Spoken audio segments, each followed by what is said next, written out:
This is Analog Spectrum, when one talking asshole is not enough.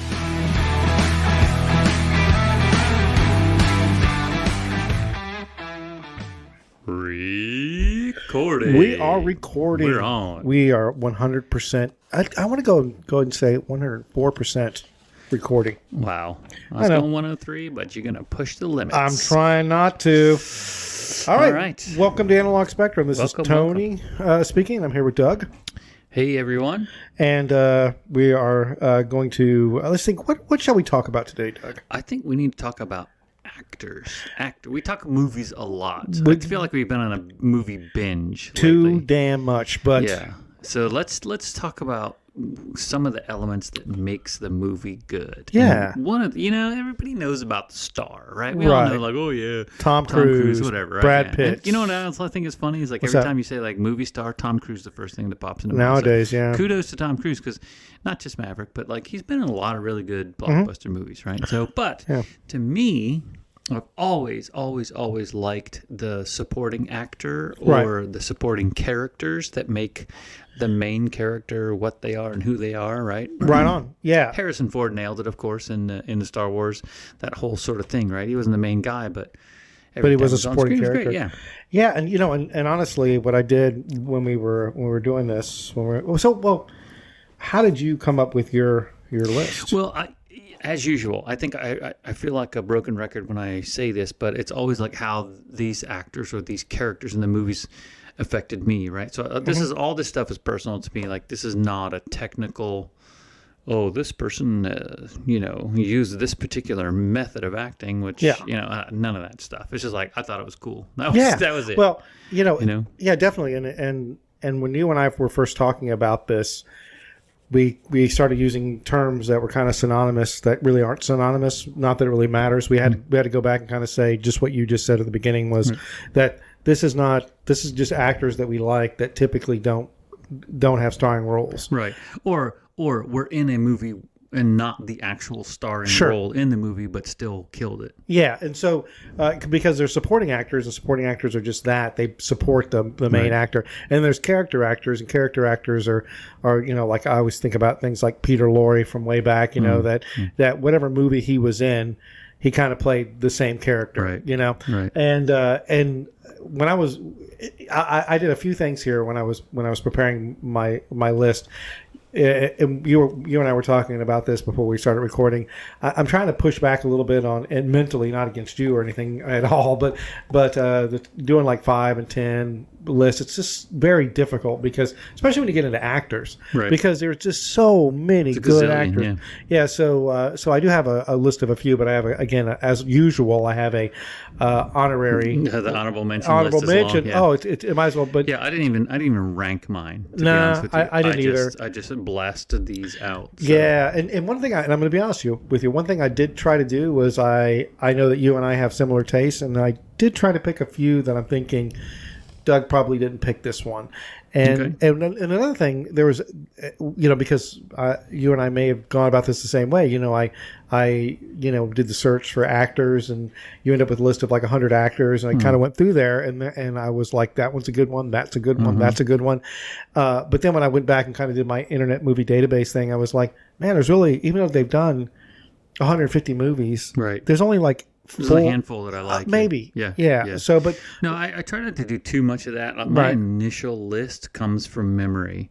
Like, so if there was a character or a supporting actor in a role that I thought like, oh man, you remember that guy in that movie? That was awesome. Like, for example, I didn't put this on my list, but what was there was a movie, I can't remember what it was called actually. It's trying to jump into my brain right now as I'm talking, but Gene Simmons played the bad guy in a movie with some like spider bot. No, we talked about that before. That was Runaway. Runaway, yeah. Yeah, with Tom Selleck. Yeah, and I don't like Gene Simmons as an actor. I think he's great as a rock star because he owns it. Right? Yeah, he owns it. Yeah, he's not a great actor, but in that movie, he was great. Like, he's stuck in my head. You know what I mean? Yeah, you and I talked about that recently, and you were like, it's a.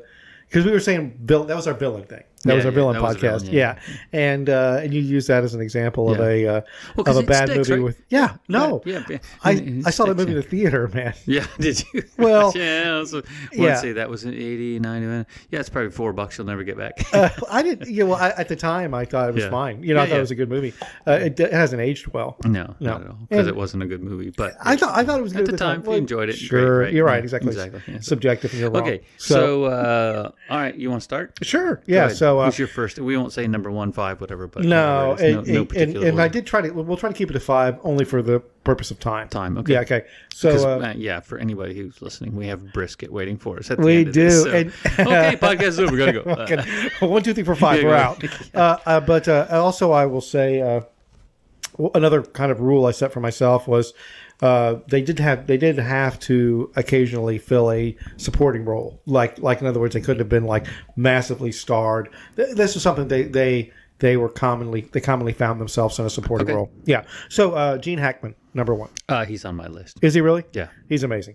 Yeah, he's great. He's a lot of movies. He's been that guy who props up the entire thing. You know? And I'll say that 2 of my favorite movies with him in it are he's not supporting, he's the star. Okay. Which is The Conversation, which is just, if you've never seen The Conversation, it is one of those very. Are you familiar with The Conversation? No. Tell me.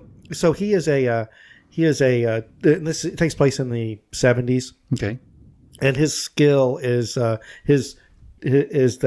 he can record conversations at like a long distance. He's like an espionage guy for hire. Yeah, he's an espionage guy for hire. So he knows ways to.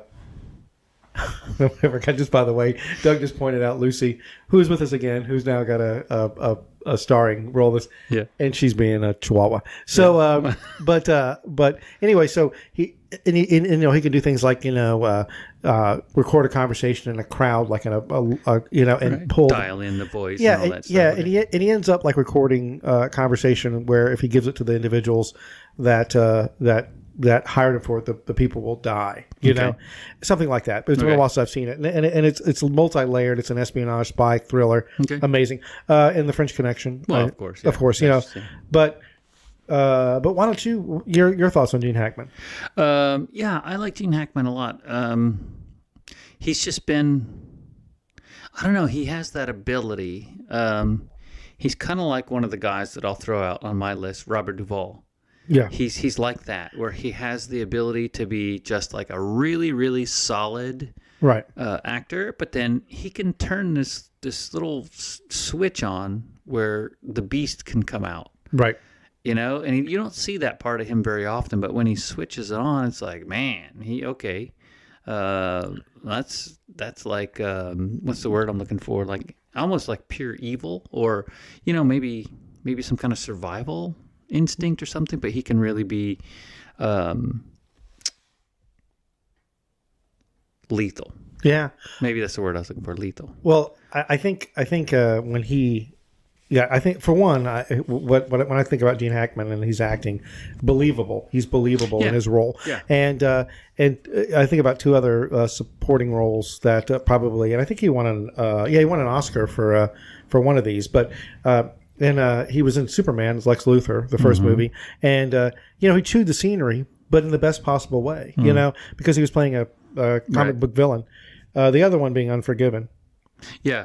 Where he played but he played we talked about bad guys. The bad sheriff. Yeah. He was a great bad guy in the movie because he was sympathetic and believable as that bad guy. Right. Well, part of that, of course, is that the movie was written well. It was amazing. The storyline made that character's motivations believable, right? Which I thought was great. Yeah, and he's and Gene Hackman's retired now. Okay, you will be missed, Gene Hackman. Yes, but yeah, I mean Robert Duvall, number 2, tons of stuff, right? Oh my gosh, Grit from back in the day, right? He with John Wayne when John Wayne was True Grit. I didn't know he was in True Grit. John Wayne was True Grit. Yeah, I know, but I mean, I know Robert Duvall. He was a youngster at the time, right? And I can't remember the character's name. Some crazy Foxy McDermott or something. I don't remember the dude's name. Something crazy. Cole McFadden. It was something like that. Yeah, but yeah, he played a really good antagonist, and stirred the pot a lot in that movie. Yeah. He was in. I don't know if you're going to remember this either, but I think this was a starring role for him because the movie was so small. I don't really count it as a starring role. Right. THX 1138. Sure, the George Lucas movie. Lucas's first Yeah. student film. Of course, he was in The Godfather, Apocalypse Now. He's famous for that role. But I also liked him a lot in Lonesome Dove, Days of Thunder. Sling Blade, I thought he was great in that. Yeah, I can't even remember him in Sling Blade. Oh yeah, he was supporting role in that. And it's funny. Did you mention Apocalypse Now? Yes. And that, but you said you didn't like that scene with him in it. I didn't. I remember he was good for. Of course he was. For the character that was there, but I didn't like the character. I didn't like that to me that element of the storytelling was like meh, whatever, kind of cartoony for whatever. Yeah. But anyway, he was also in your all-time favorite movie, which is MASH. Yeah, well, skipping by MASH. Notice I didn't mention that. I know. You said he was good in MASH. He was good. Yeah. He was. But Gone in 60 Seconds. I thought he was really good in that, even though that was kind of a iffy movie, just a very popcorn movie. But but the one I think I liked him the best in, and that was probably because of the lead, was Open Range. Huh. I thought he was great, man, next to Kevin Costner, because Kevin Costner played that character that was quiet but seriously lethal. He was just a straight up no bullshit kind of guy. Right. And Duvall played this, he brought more life and more levity, but he didn't get the job done. Right. And so I thought that was a really good contrast between those I've never two. seen Open Range. Oh, dude, that's a recommendation right there. That's that's today's recommendation, Open Range. There's a scene we all like cowboy movies, and right on. There's a gunfight scene towards the end of that I think is like my favorite gunfight scene out of all. Okay. Yeah, it was really good. I dig that. And Kevin Costner, he made that movie, I thought. Kevin Costner kind of owns westerns, man. Or he's the if you go back to, we can say what we want about it now, but Dances with Wolves and it's a great film. and also remember Silverado? Was he in Silverado? I don't remember. I think he was. I'll have to go back and look. Top of my head, I can't remember. Yeah, I can't remember. I don't think he was. No, he wasn't. Okay, I'm sure somebody if you people would ever email us, comment. Yeah, comment. And also on commenting, if you guys think if we miss an actor or somebody that you think we need to add, throw it in there. I'll bring it up. Tony will bring it up because I don't read any of it. So I know, but I'll share it. But also with one other movie, and it's interesting because some of these movies we're talking about, they are the star. He was the star of The Great Santini. I don't know if you've ever seen that. I don't know that I saw that. I remember seeing clips, obviously, because his performance was good in it. But I don't think I ever actually saw the whole film. If I remember correctly, it was written by Pat Conroy, the book, and that was another great movie. Okay, cool. Who else you got? Michael Caine. Oh wow, shit. Michael Caine is like megastar, and again for exactly this supporting role stuff. Yes, Well, again, he has multiple movies that he starred in. Yes, but. Yeah, I don't know, man. Michael Caine. You put him in a supporting role, dude. Solid, 100% solid. Right, and his voice is just it's a pleasure to listen to his accent, and even in like Jaws: The Revenge, he's the best part, which I may have watched when it first came out. His favorite, his favorite, one of my favorite quotes. I'm gonna butcher it. Is somebody asked him if he'd ever seen Jaws? He's ever seen that movie? And he goes, "No, but I've seen the house that movie bought for me." Because but that's funny. But I basically I can go deep into Michael Caine. Yeah. But awesome. And as I was looking through the Internet Movie Database for Michael Caine, do you remember the movie The Island? Yes. Hold on. I'm recalling it.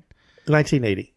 Didn't they remake that though not too long ago? I don't know. 10 years ago. I don't know. Anyway, so carry on. But one thing interesting about that, one coastie to another, it's about these pirates. In the end of the movie, they attack a 210. Oh.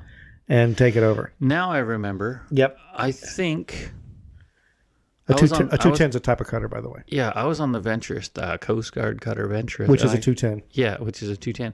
And I think we were potentially in line to do that. I don't know. I can't remember. Well, that was 1980, so it probably wasn't.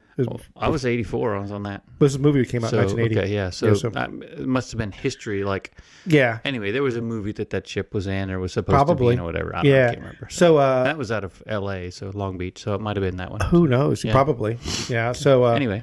But he was just the greatest Alfred in the Nolan Batman movies. Yeah, I agree with that. Yeah, that's really what I can't.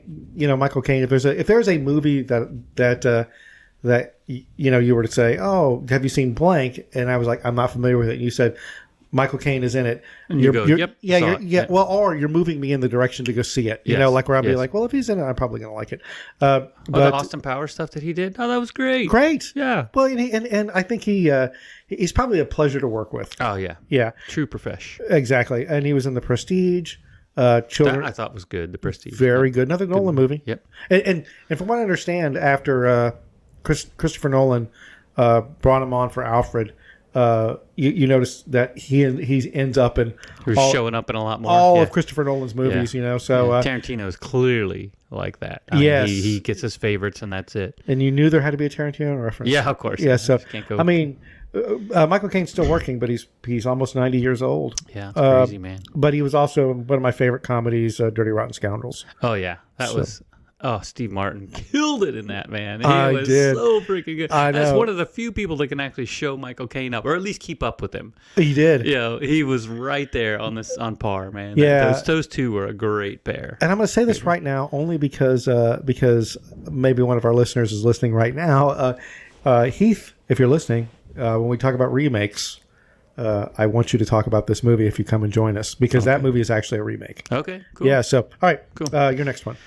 Okay, one last thing on Michael Caine. For the life of me, I cannot remember the name of the film. They remade it with Mark Wahlberg, and it was about some Mini Coopers doing a gold heist in Italy.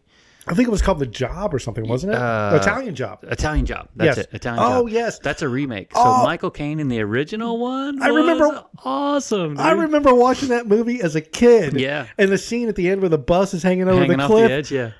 That was awesome. It's just, yes. So he's got a famous line, and I lived in England, and right. I'll say he's got a famous line because it's famous there. Uh-huh. And when you overdo something, right, everybody quotes Michael Caine, and basically they're prepping for the job, and they're trying to figure out how they're going to blow this van. They want to blow the doors off the van so they can get the gold. I remember the scene, and they totally annihilate the van.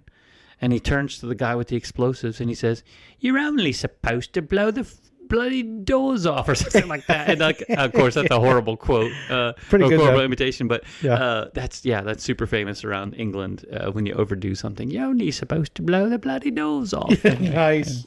Anyway, yeah, I love Michael Caine. Yes. How about? Well, since we're going over the pond, what about Peter Sellers? Wow, he's on my list. That's a good one. Yeah, he's done a lot of really cool stuff.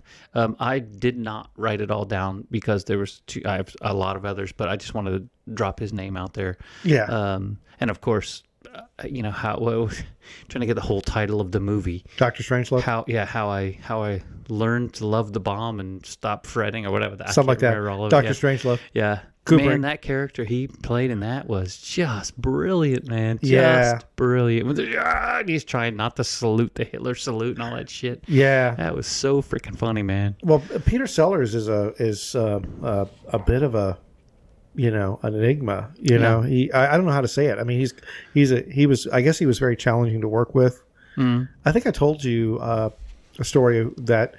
He was in the first Casino Royale, which is, if you ever look at the history of that movie, it was a goat rope, Yeah.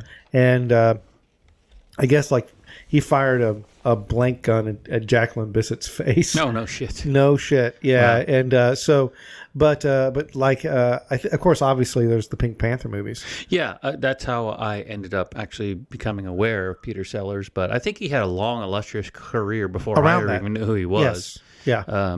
But the few things that I've seen him in, he's just one of those, he's a powerful presence on the screen. You know what I mean? So we were talking about Brad Pitt. Yeah. He's got that same kind of a the gravitas. You can't not watch him. Yeah. Oh, and I tell you, he was funny. Like some of the Pink, and of course Pink Panther, he was a star. But but there was like one. He's just his physical humor. Well, so that's the thing. Are you saying like he's kind of unique because he could do serious stuff too? Of course, he did serious stuff. Being there. Prior. But yeah, the ability to do both and actually be good at both, that's tough. Not most actors can't do that. That's how I see Vince Vaughn as well. Like he has that ability. Well, I do this kind of comparison. This is not a great comparison, but I think about like what was his name? The guy who did Latka on Andy Kaufman. Yeah, Andy Kaufman. How what Peter Sellers, and same with Andy Kaufman, kind of in that vein, was unpredictable. He was unpredictable, in the best ways in a role, But I can imagine being on set and he goes off script, but it's gold. You know what I mean? Yeah, exactly. Great guy. So anyway, I just want to throw that one out there. But nice. The next one I want to throw out, though, that I just wanted to drop that one. Lee Van Cleef. Oh, from your boy from Good, the Bad, and the Ugly. Good, the Bad, the Ugly. That's one of them. Yeah. He started in 1953 with Gary Cooper in High Noon. I don't know if you've seen that, but that's a great film. I say I've seen it. I've seen it, but it's like a long time ago. Yeah. He was also in The Lone Ranger. Didn't know that until I looked. The series? Mm-hmm. Okay. Yep. He had tons of credits all throughout the 50s and 60s. Mm-hmm. And then, of course, he started with Clint Eastwood in A Few Dollars More. Right. So Clint Eastwood did A Fistful of Dollars, and then they did a follow-up story for A Few Dollars More, which was kind of a similar. And that's where we were introduced to Lee Van Cleef, Clint Eastwood sort of pair up. Right. And then that was magic, so they dropped him into Good, the Bad, and the Ugly. And, of course, that's his signature, his signature role. It is an amazing supporting Angel role. Eyes, yeah. Yeah. So, all right. Mine. Throw it on me. Kate Blanchett. Kate Blanchett. Tell me. Okay, I got a confession to make. Yep. We're on movies and on the podcast and all that stuff. I so do not pay attention to actresses. Oh. And I'll tell you why. And this is not he's misogynistic. It's not that at all. It's like I think it's a function of the system of Hollywood. They make actresses do stuff that is so exactly the same in every frickin' movie that they all blur together for me. Now, there are standouts, right? The Sandra Bullocks of the world. She stands out. She's developed her own thing. Right. Right, and I have an actress on my list that does that. But when you talk about the actress in most, they all blur together, man. They really do, and it's I struggle with it. Well, with her, that's not to say that they don't deserve credit at all. It's just in my ridiculous world that I live in. I'm just like, I kind of know who she is, but you'd have to tell me some movies. Well, she played Galadriel in Lord of the Rings. She was the elf that when they at the end of Fellowship of the Ring. Yep.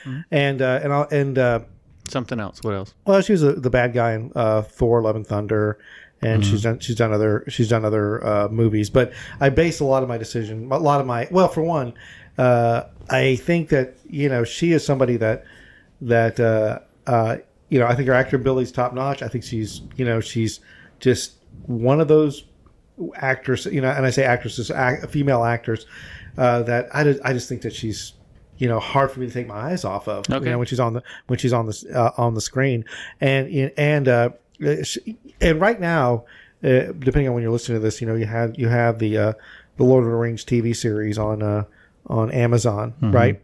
And is that Rings of Fire or something? Yeah, something like that. I can't remember. Some, okay. Some knockoff. Yeah. Well, it's supposed to be about it's a prequel, right? Oh, okay. It's a prequel to the Lord of the Rings trilogy that Tolkien wrote. It was based on his earlier works, right? Okay. Or not his earlier works, but he had his own prequel, right? Okay. Not to get into it too much, but the main character in there is Galadriel, and the actress that plays Galadriel compared to the Kate Blanchett efforts, it's just doesn't even come close. Yeah.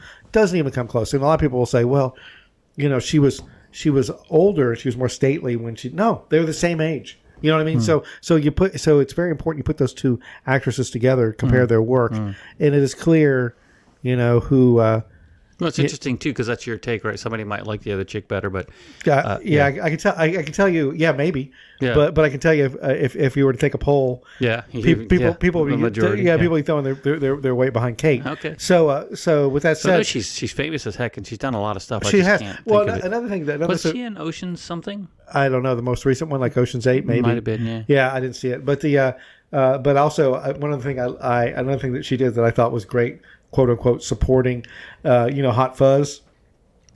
The Simon Pegg movie where he plays the cop. Yeah. So I didn't see that. It's pretty funny. Yeah. And she was in that, but the only role she had, she was a crime scene investigator, and the only time you see her, she's in head to toe like mop up gear with a face mask on. Okay. So you never see her. You can't see her. Okay. You can't see her. So, but she still played that role, which I thought was interesting. Okay. Cool. Yep.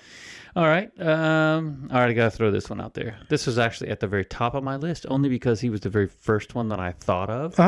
Steve Buscemi. Of course, yeah. I mean, that's a no-brainer. He's good, yeah. And we can go. My favorite role. What's your favorite role that he's done? I'd say my favorite, probably, the Reservoir Dogs or Pulp Fiction. One of those two. Really? Yeah. Pulp Fiction. What was he in Pulp Fiction? He was. Buddy Holly. Yeah. That's it. No, mine was Pulp Fiction. Reservoir Dogs, amazing. Yeah, but mine would be Fargo. That's on here. Yeah. I loved him in Fargo. He was amazing. Yeah. It was super good. Yeah. My favorite thing in Fargo that he does is when he pulls into that garage and he has some sort of interaction with that guy and he pulls back out and the guy was like, he's like, hey, I didn't park. Can you just open the gate? Let me out. And the guy was like, I'm sorry, if you've gone through the gate, you owe me like whatever amount for the parking. And this is something that I have actually adopted into my own thing. He basically just berates this guy because he's like, this is your little piece of power. Yeah. This is your little piece of power that you can exert on people. Yes. In your nothing life. Yeah. This and I'm like, he's not wrong. Yes, that's true. He's not wrong. This guy, and he pulls it off so good, man. He's the same with the Big Lebowski. He was in that as well. Yes, but he played kind of a nebbish in the Big Lebowski. Yeah. So, but anyway, he was with he played a more serious role in 28 Days with Sandra Bullock. Yeah. He gave a speech in his AA meeting that was sort of like kind of a revelation, and he got pretty well known for that. Huh. And then, of course, he was Randall in Monsters, Inc. Was he really? Yeah, he was the purple guy, a little slithery purple dude. Nice. Again, you talk about character acting. He is a character actor. Yeah, it is. It is really difficult to be a voice character actor because everything has to come through that voice. Well, Steve Buscemi, even though he has had a few starring roles, he and Steve, if you're listening, sorry, he doesn't have the face. He knows that. Yeah, of course he does. Yeah. That he doesn't have the face, but not to beat this term to death, but there's a certain believability about him when he's in a role like the Fargo role. Yeah, the Fargo roles. That's I think his best. Epic. I did like him in Reservoir Dogs as well. Yep. All right. My turn. Else you got? Man, Terry Garr. I don't like her. You don't like her? No. Why is that? I don't know. I just never. Good. We have a disagreement. Yeah, I just never. I liked her. And what was that one that she was in with? What's his name? The first Batman. Mr. Mom. Yeah. I liked her in that, but that was it. I don't think I've liked her in almost anything else. Kind of going down the list. I mean, she kind of fits the supporting actress or actor kind of. What you might expect, Okay, so I think that's where I get lost, right? Because that's what I was saying. To me, she becomes invisible. Well, I mean, and it's not, and not criticizing her work or any of that kind of stuff. It's just like in my mind, in my personal, I just can't. She doesn't distinguish herself. I think I don't know. I'm gonna give you my female actress next, so you'll know. Well, you'll know what I mean. I disagree only in that she I think that she's a supporting, but I also think she has a character. She's a character actress. In other words, there's a role that because you go down the list of movies that she's been in and the roles that she plays, and there is a character a block that she checks. Okay. And to your point about Mr. Mom, I mean, she was in Tootsie where she played played a very similar role. She was in Close Encounters, where she played a very similar role. Young Frankenstein, a little different. She was also one of our old. Okay, so let me take that back. You're right. Young Frankenstein, I loved her. I thought she was awesome. I take that back. Yeah. And another one of she's in one of our favorite. I know she's in one of our movies, and I know for a fact it is one of our favorite movies. It is not a Quentin Tarantino movie. Whoa, what the hell could it be then? You know what it is. Tell me. Dumb and Dumber. Oh, wow. She was in Dumb and Dumber. And again, very much a supporting role. Okay. Yes, exactly. Black Stallion, Oh God, all those. So all those movies she kind of played that. I hadn't thought about that in a long time. My God, John Denver. You can't. Yeah. That's such a weird. That's so 70s. So weird. Yeah. So to go back. Yeah. But I think the supporting role she played was, and to be very clear, I have if I were to categorize these 1 to 5, she would probably be 5. This would probably be 5. Right. Every other honorable mention on my list could easily slide into that role. Right. But like I said, I kind of wanted to pick, just for this very reason, I wanted to pick things that were kind of maybe a little bit. Sure. Yeah. So mine in that realm is Judi Dench. So I think she owns one of those character roles to the point where, again, just like when she plays M in all the Bond stuff, I mean, she is unique, and I think that's the thing that I like about these character actors that I like, is that they make the story fuller, you know what I mean, through their acting and through the character that they bring to life. They make the story deeper and fuller, and that's the whole point with the Gene Simmons comment, is like, that movie sucked, but he made it kind of interesting because he was such a good bad guy, right? And if you look at the Bond movies, shit, how many Bond films and TV shows are there? There's zillions, right? But she stands out in everything that she did related to Bond because she's so good. And she also, I don't know if you've seen the movie Chocolate. No. I want to say it's from probably early 90s, maybe. And she plays, there's a woman that comes, I think it was French, if I'm not mistaken. But she plays an old woman. And there's a lady who comes to town. She opens up a chocolate store. So you come to this store and you get chocolate, you get hot chocolate, you get, whatever, treats or whatever. And most of the residents in the store, in the town, are a little bit taken aback. And then what they discover is that this chocolate changes your attitude, right? You eat this chocolate and it's wonderful. And there's hints that it might be magic, whatever. So she ends up being a little bit of a psychotherapist, a little bit of a doctor, and so whatever. So Judi Dench character comes in as a curmudgeon-y old woman.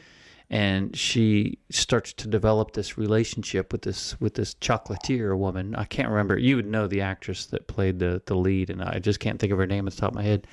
But the thing that I like about Judi Dench's character is very stereotypical in the beginning. You'd seen this grumpy old man or this grumpy old woman type character in a ton of movies. But Judi Dench's transformation throughout the film is very subtle, but it's very pronounced. So you can tell she is the vehicle that we use as an audience to ride on her back to transform our thoughts about this chocolatier. And so she basically gives us permission as an audience to change the way we think of chocolate and whatever. So as a story device, so that was great, but she pulled it off amazing. Nice. I thought she was awesome. And of course, she's done a gazillion other things. Yeah. Elizabeth and whatever else. Yeah, when you think about Judi Dench, I think about Helen Mirren a little bit, only because they're kind of in that same,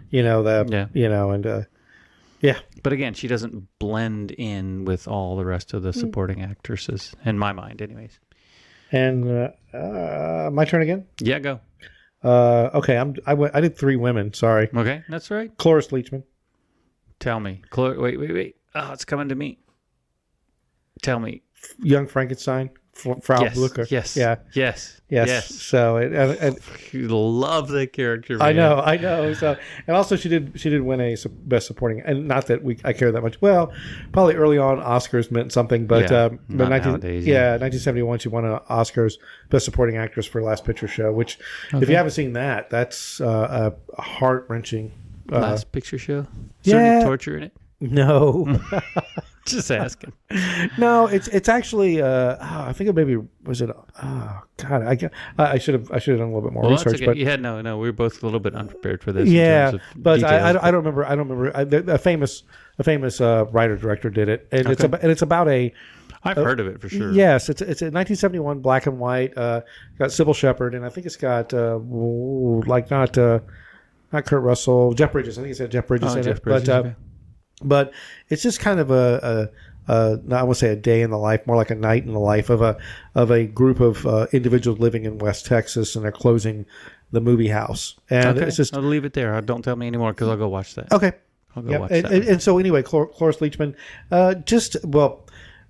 based a lot of that on the young Frankenstein character. It was well, and also Madeline Kahn was in that movie, and she was amazing. Okay. So she was who was she? She was the girlfriend from New York that came.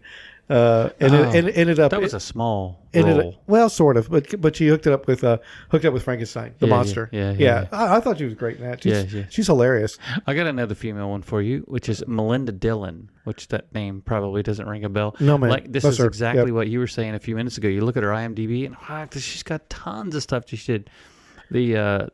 The two that I liked her the best in was Christmas Story. She was the mom in Christmas Story. Mm-hmm. You'll shoot your eye out, kid. Oh, yeah. She was that mom. Oh, I loved her. She was awesome in that. She totally makes that movie, in my opinion. Yeah, the thing, God, she was the mom you wanted. Yeah.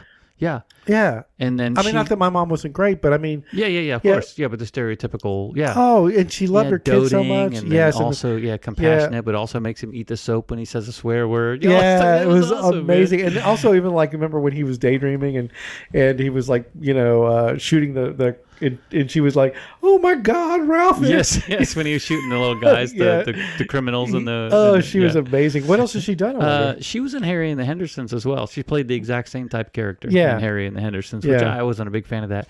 But she played. Here's a movie for you. Have you ever seen The Prince of Tides? No, but I know about it. Okay. Yeah. That is a cool movie for Barbara Streisand, right? Barbara Streisand and Nick Nolte.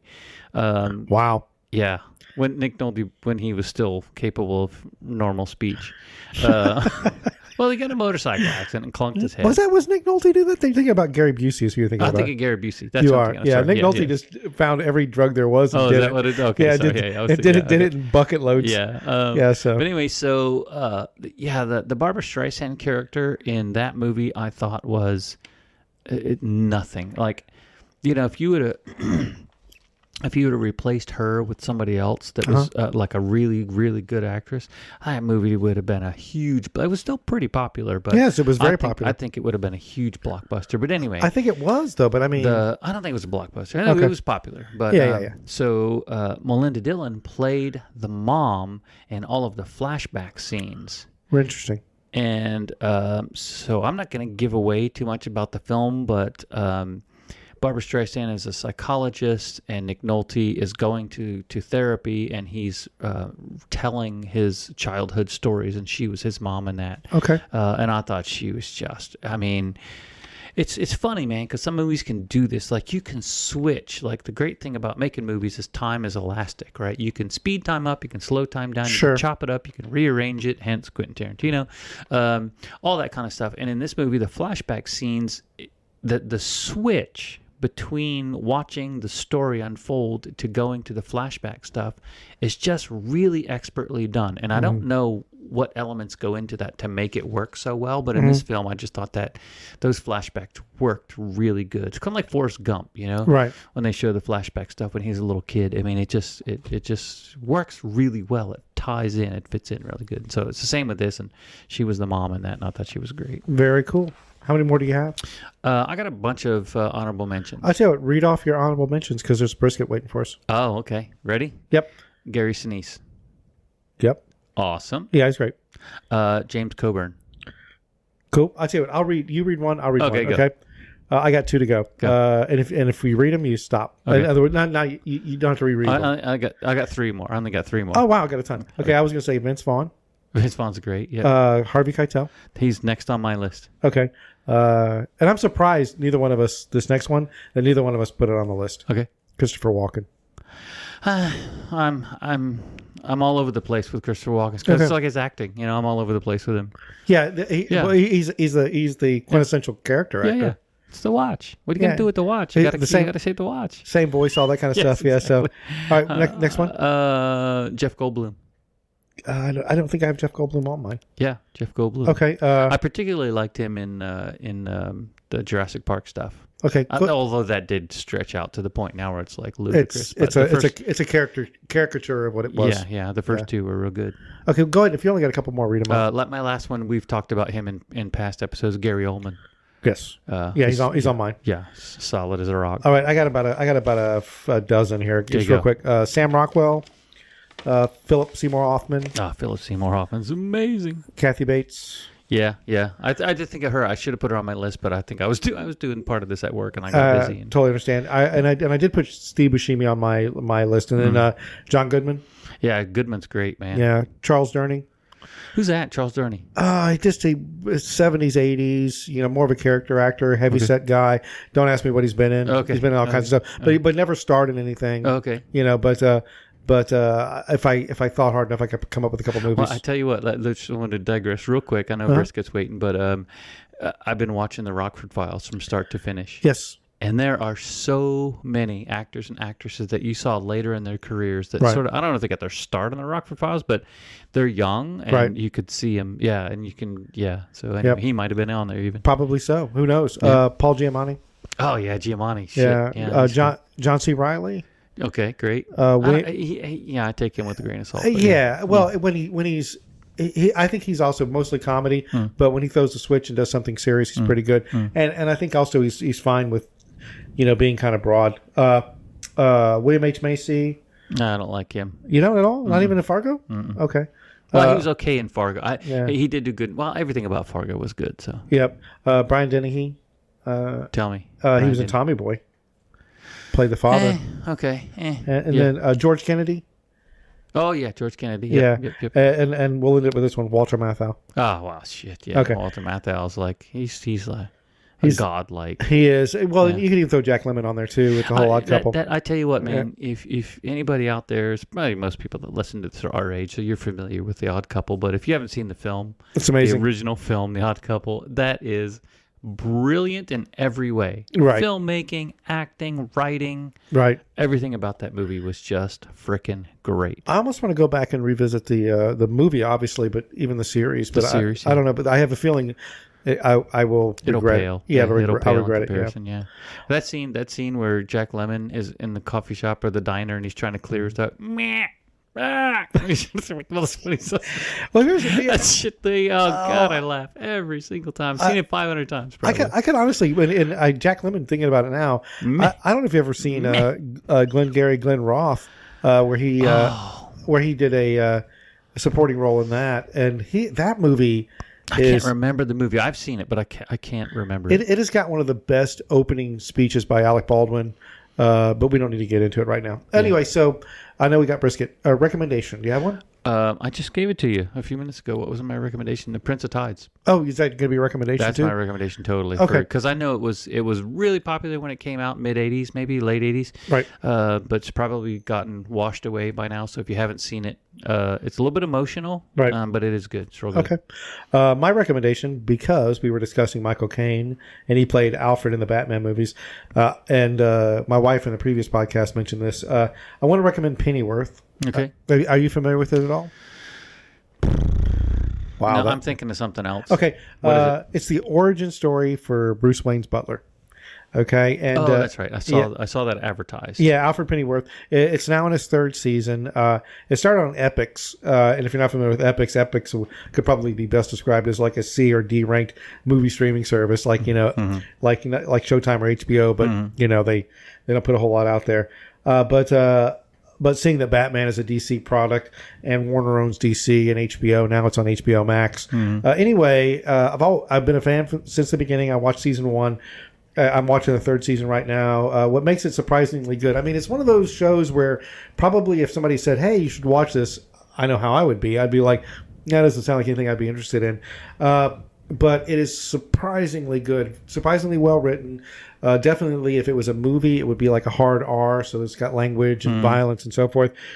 And just like Batman and so forth, it takes place in an alternate timeline. This isn't our world. This is their world. So And season 1 starts mid-late 60s. If you're kind of like Austin Powers, now it's got a kind of a gritty Austin Powers type vibe to it, you know. And he's an ex-soldier living in 60s London, and you just kind of watch him, and he ends up opening like a personal protection business, like where he and you know, all kinds of things transpire. But it is well written, well directed, well acted. It's one of those things. And also, the titular character is played by an actor by the name of Jack Bannon, who's English. Most of the characters. It's filmed in London. Mm-hmm. But Jack Bannon plus the guy has got like an epic widow's peak. Oh my God, that widow's peak! I'm just like, if I could sport a widow's peak, this guy's amazing. Yeah. But again, it's fun to watch. It's, you know, exciting. It's got, you know, it's got that kind of, you know, shocking violence. Okay. That's always like, oh my God, that was so. Anyway, Pennyworth. I will tell you, they also did a name change for HBO that I freaking hate. Okay. Because it used to be called Pennyworth, and now it's called Pennyworth: The Origins of Batman's Butler. Oh my God, kill me! That's kind of lame as hell. But I did Google it, and the reason why they changed the name is that people didn't know what it was, and they didn't realize it was like the origins of Alfred, maybe. But but because it was Batman adjacent, put him in a third back seat. Yes, you know? I know. One thing I do really like about it is it's clearly in that universe, you know, where Batman is. But so. The movie, even by itself, you would enjoy watching it, but knowing it's got the darkness, but knowing that this is going someplace, like it's going to where we're going to see Batman, and Batman's my favorite my favorite hero. Knowing it's going there and seeing how, you know, this is kind of the beginnings, maybe the origin, a little bit of Batman, and seeing this that's going to be Batman's butler, right? You know, it's really good. So again, it's on HBO Max, so. Okay. Anybody interested? There it is. Cool. All right. It's brisket time, people. It is brisket time. Okay, so thank you again very much for listening, and we will see you next time. See you next time. Have a great day.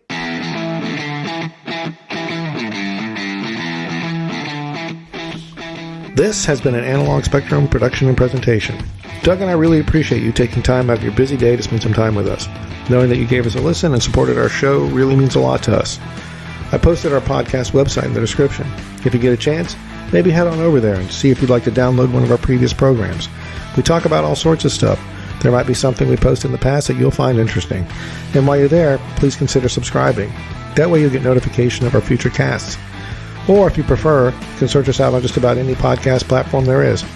Apple Podcasts, Google Podcasts, Spotify, Amazon Music, Podbean, Pandora, iHeartRadio, Podchaser, and there's a few more. If you have a podcast app, we're probably on there. I almost forgot, we're on YouTube now. That link is also in the description. We haven't gotten around to producing videos yet, but all of our recordings are on there. It would be super awesome if you'd consider following us on there too. Finally, for any cast you have enjoyed, please leave us a review and a comment. 5 stars if you don't mind. Once you're done singing our praises, please share our show with your friends and family. With your help, we'll keep growing our Analog Spectrum community. That's all I have for now. Please feel free to contact us at analogspectrum@gmail.com if you have any questions or if you just want to say hello. As always, thanks for joining us on this ride, and we look forward to hanging out with you again sometime very soon.